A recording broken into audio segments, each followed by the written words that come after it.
स्वागत है the silent cry horror में, जहां हर आवाज में एक चीख छिपी होती है और हर कहानी में मौत की गंध आती है।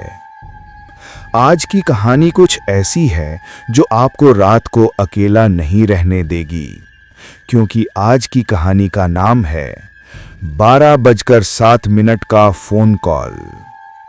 एक ऐसा फोन कॉल जो कभी किसी नेटवर्क से नहीं आता, बल्कि उस जगह से आता है जहां आवाजें मर जाती हैं। आज हमारे साथ हैं विशाल, जिन्होंने खुद ये सब झेला है। विशाल, तुम्हारा स्वागत है। गुलाब, सच कहूं तो मैं नहीं चाहता था ये कहानी कभी किसी से साझा करूं, क्योंकि हर बार जब मैं इसे याद करता हूं मुझे ऐसा लगता है जैसे वो फिर से लौट आती है।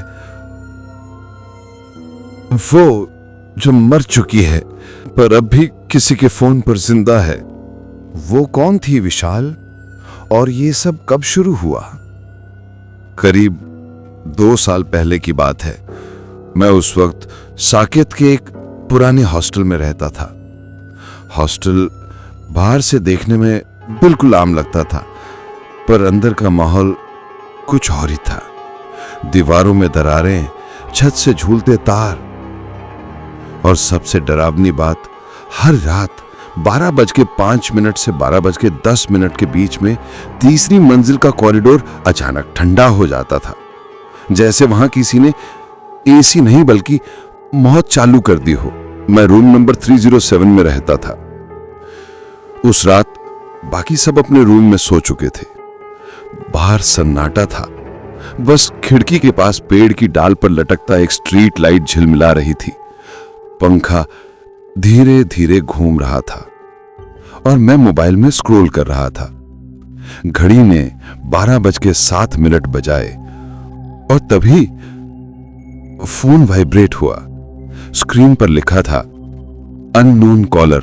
पहले तो मैं मुस्कुराया, सोचा कोई मजाक कर रहा है, लेकिन जैसे ही कॉल रिसीव किया, फोन से एक बहुत धीमी भारी सांसों की आवाज आई, जैसे कोई आपके ठीक पीछे खड़ा होकर सांस ले रहा हो। मैंने कहा, हेलो, कौन बोल रहा है? कोई जवाब नहीं, बस वो ठंडी सांसें।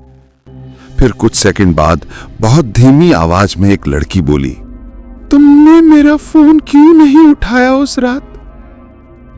उसके बोलने का ढंग जैसे कोई रोते हुए बोल रहा हो और गले में खून भरा हो। मैं सन्न रह गया। मैंने फोन काट दिया और कुछ देर तक मोबाइल को देखता रह गया। स्क्रीन पर कॉल हिस्ट्री में भी वो नंबर नहीं दिख रहा था, बस लिखा था नो रिकॉर्ड फाउंड। मैंने खुद को समझाया शायद सपना था, पर अगले दिन रात फिर वही हुआ। ठीक 12:07 पर कॉल। इस बार मैं डर गया, पर फिर भी रिसीव किया। वो लड़की फिर वही लाइन दोहराई, तुमने मेरा फोन क्यों नहीं उठाया उस रात? पर इस बार उसके पीछे कुछ और आवाजें थी, जैसे कोई ट्रेन गुजर रही हो या किसी के कदमों की आहट गूंज रही हो। मैंने फोन कान से हटाया, लेकिन वो आवाजें कमरे के अंदर भी सुनाई देने लगी, जैसे कोई मेरी दीवारों में चल रहा हो। रात के करीब 12:20 पर मैंने खिड़की खोली। बाहर कोई नहीं था, लेकिन नीचे जमीन पर मिट्टी में किसी ने उंगली से लिखा था, मैं लौट आई हूं। मैं कांप गया, क्योंकि ये वही लाइन थी जो रिया ने मुझे आखिरी बार मैसेज में लिखी थी उस रात जब वो मर गई थी। रिया, वो लड़की जिससे मैं कभी प्यार करता था, जिसकी मौत एक एक्सीडेंट में हुई थी, पर उस एक्सीडेंट की सच्चाई किसी ने नहीं जानी। और अब 2 साल बाद वो मुझे फोन कर रही थी रात के 12:07 पर। मैंने सोचा अब बस ये सब खत्म करना होगा, पर जैसे जैसे रातें बीती हर कॉल अलग होती गई। कभी बस उसकी सांसें आती, कभी रोने की आवाज, कभी ऐसा लगता जैसे वो फोन पर नहीं बल्कि मेरे रूम के अंदर बोल रही हो।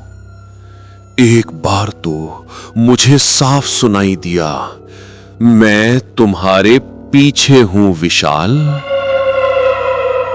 मैंने पलट कर देखा, कमरा खाली था, पर दर्पण में एक धुंधली परछाई दिखाई दी। लंबे बाल, सफेद कपड़े और आंखें जैसे वो जीवित नहीं बल्कि किसी और लोग से देख रही हों। उस रात मैंने फोन दीवार पर फेंक दिया, पर स्क्रीन अपने आप जल उठी और उस पर एक नाम लिखा आया, रिया कॉलिंग, 12:07। और तभी फोन अपने आप स्पीकर मोड में चला गया और एक टूटी हुई आवाज आई, मैं वहीं खड़ी हूं जहां तुमने मुझे छोड़ा था। गुलाब, मुझे नहीं पता वो मरी थी या मैंने उसे मार दिया था, पर अब हर रात 12:07 पर वो फिर कॉल करती है और कल रात उसने कुछ नया कहा। उसने कहा, अब मेरी बारी है कॉल काटने की। दोस्तों, आपने सुना कि कैसे विशाल के फोन पर हर रात 12:07 पर एक अजीब कॉल आता था। कॉल किसी नंबर से नहीं बल्कि एक मरी हुई आत्मा से। पर अब सवाल यह है, आखिर वो रिया कौन थी और उसने कहा क्यों, जहां तुमने मुझे छोड़ा था? विशाल, हमें बताओ उस रात क्या हुआ था?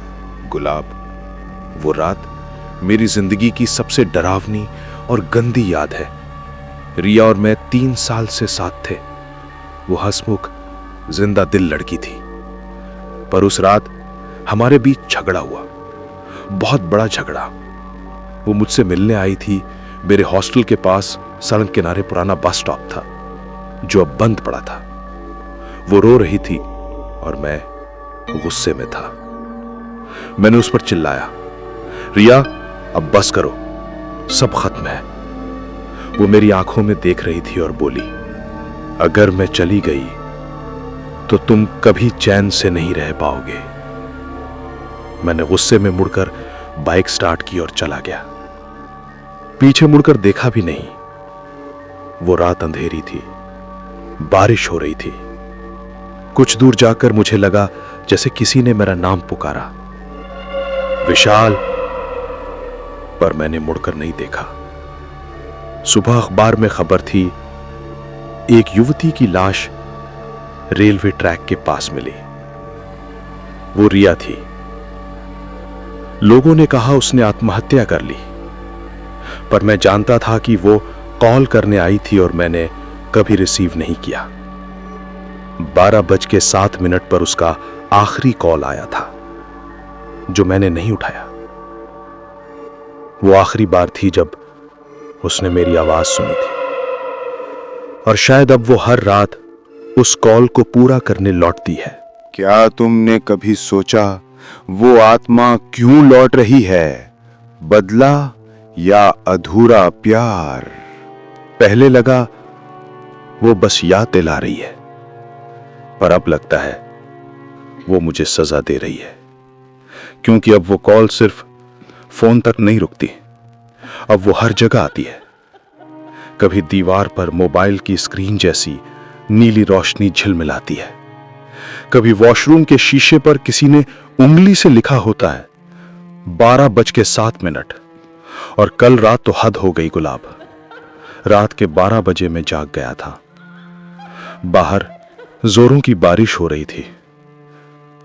मैं डर के मारे फोन साइलेंट मोड में रख देता था, पर ठीक 12:07 पर वो अपने आप ऑन हो गया। स्क्रीन पर कुछ भी नहीं था, बस एक वीडियो चलने लगी। वीडियो में वही पुराना बस स्टॉप था और वहां एक लड़की खड़ी थी, भीगी हुई, बाल चेहरे पर चिपके हुए, आंखों से काला पानी बहता हुआ। वो धीरे धीरे कैमरे के पास आ रही थी। मुझे पता नहीं वीडियो कौन रिकॉर्ड कर रहा था, लेकिन जब वो करीब आई तो वो सीधे मेरे चेहरे की तरफ देखकर बोली, अब मैं कॉल करने नहीं, लेने आई हूं। मैंने फोन फेंक दिया, पर उससे आवाज आती रही, दीवार के अंदर से, खिड़की के बाहर से, यहां तक कि मेरे कानों के अंदर से, जैसे वो मेरे अंदर घुस चुकी थी। और गुलाब, कल रात उसने पहली बार मेरा नाम नहीं लिया। उसने कहा, अब तुम्हारी आवाज किसी और को सुननी है। मुझे नहीं पता इसका मतलब क्या था, लेकिन आज पूरे दिन मेरा फोन डेड पड़ा रहा। और अब जब हम ये रिकॉर्डिंग कर रहे हैं, मेरा फोन फिर से जल गया है गुलाब। स्क्रीन पर टाइम है 12:07। दोस्तों, अगर आप अभी ये पॉडकास्ट सुन रहे हैं तो अपने फोन का टाइम जरूर देखिए। कहीं ऐसा तो नहीं कि आपके फोन में भी 12:07 बज रहे हों। दोस्तों, अगर आपने पिछला हिस्सा सुना है तो आप जानते हैं कि विशाल की कहानी अब डर से आगे बढ़ चुकी है। अब तो किसी आत्मा से नहीं, बल्कि अपने ही दिमाग से लड़ रहा है। आज रात वो हमारे साथ फिर है, लेकिन मैं उसके चेहरे पर कुछ अलग देख रहा हूं। थकान नहीं, एक अजीब सा खालीपन। विशाल, बताओ अब क्या हो रहा है तुम्हारे साथ?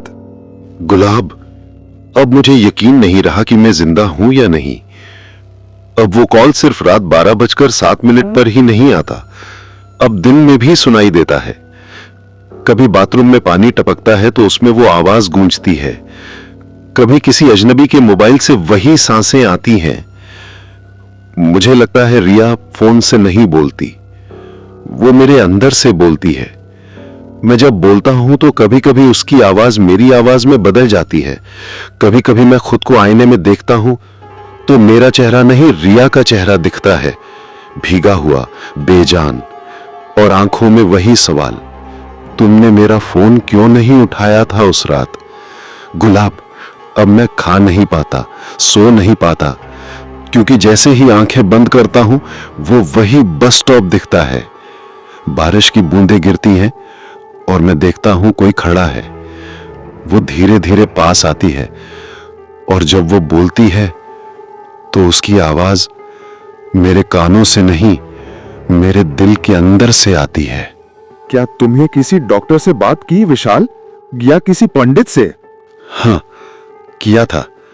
डॉक्टर ने कहा ऑडिटरी हेलुसिनेशन, मतलब मैं पागल हो रहा हूं।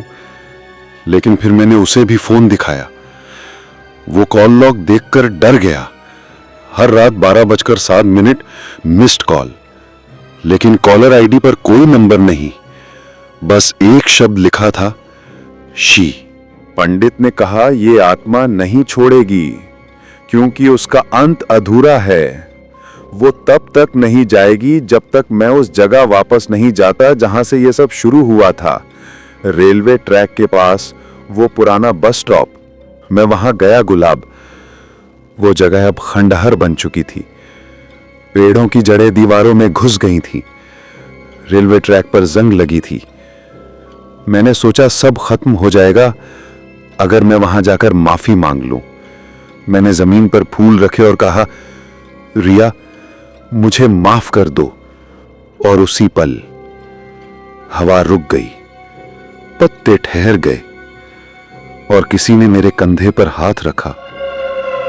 मैंने पलट कर देखा, कोई नहीं था, पर पीछे से आवाज आई, माफी अब बहुत देर से आई है। मैं भागा, लेकिन पैर जमीन में धंस गए। फोन जेब में वाइब्रेट हुआ। मैंने निकाला, स्क्रीन पर लिखा था लास्ट कॉल 12:07 और तभी वो दिखी। उसी सफेद कपड़ों में, भूरी आंखों में खालीपन, बाल गीले और चेहरे पे वही दर्द। वो धीरे धीरे मेरी तरफ आई, हाथ बढ़ाया और बोली, अब तू उठाना मत, मेरी कॉल मैं काट दूंगी। और जैसे ही उसने कहा, मेरे फोन की स्क्रीन फटी और उसमें से पानी टपकने लगा। वो पानी नहीं था गुलाब, वो खून था और मैं बेहोश होकर गिर गया। और जब तुम होश में आए तब क्या हुआ? होश? गुलाब, मैं तो उसी रात मर गया था। क्या तुम कहना चाहते हो अब मेरी बारी है कॉल करने की? अब मेरी बारी है कॉल करने की। दोस्तों, मैंने जो अभी सुना वो मेरे कानों पे विश्वास करने लायक नहीं था।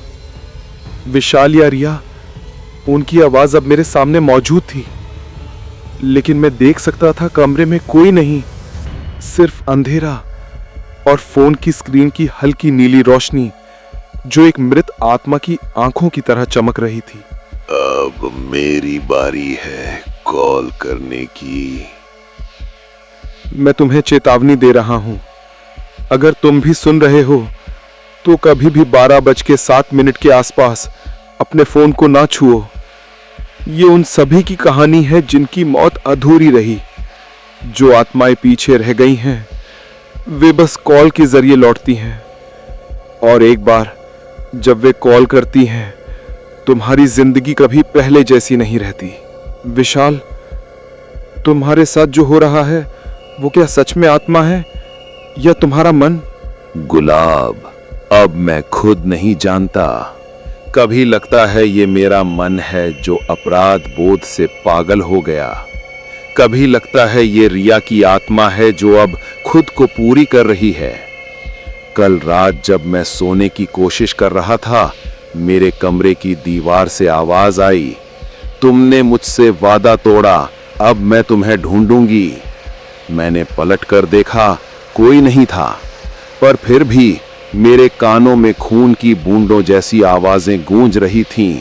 मैंने लाइट ऑन की और देखा कि मेरे कमरे की दीवार पर लाल रेखाएं बन गई थीं, जैसे किसी ने उंगली से लिखा हो, मैं तुम्हारे अंदर हूं। मैंने भागने की कोशिश की, पर दरवाजा बंद था और वही नीली स्क्रीन जो फोन की थी अब दीवार पर झिलमिला रही थी, और उसमें मैंने खुद को देखा, पर वो मैं नहीं था, बल्कि लिया की आंखों वाला चेहरा जो मुझसे सीधा देखकर मुस्कुरा रहा था। दोस्तों, मैं अब महसूस कर रहा हूं कि विशाल वो अब हमारे बीच नहीं है। वो कहीं और चला गया, शायद उसी दुनिया में जहां आत्माएं रहती हैं। लेकिन यहां इस कमरे में कुछ ऐसा है जो मेरे साथ जुड़ गया है।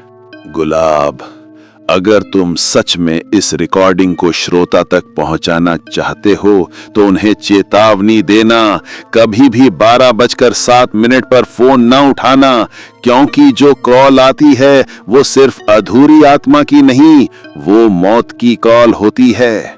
एक बार जब तुम्हें सुनाई दे, तुम उसके अगले शिकार बन सकते हो। मैंने सोचा मैं बच जाऊंगा, पर अब मैं तुम्हें बता रहा हूं, मैं अब सिर्फ विशाल नहीं हूं, मैं रिया हूं, और मैं हर उस व्यक्ति के भीतर हूं जिसने कभी किसी की जिंदगी अधूरी छोड़ दी। अगर तुम इसे बंद नहीं करते हो तो अगला नंबर तुम्हारा होगा। दोस्तों, मैं अब इसे अपने हाथ में बंद कर रहा हूं, लेकिन आपके फोन के पास अगर 12:07 बज रहा है तो सुन लो और कभी मत उठाना, क्योंकि जो कॉल आती है वो सिर्फ सुनाई नहीं देती, वो लेती है।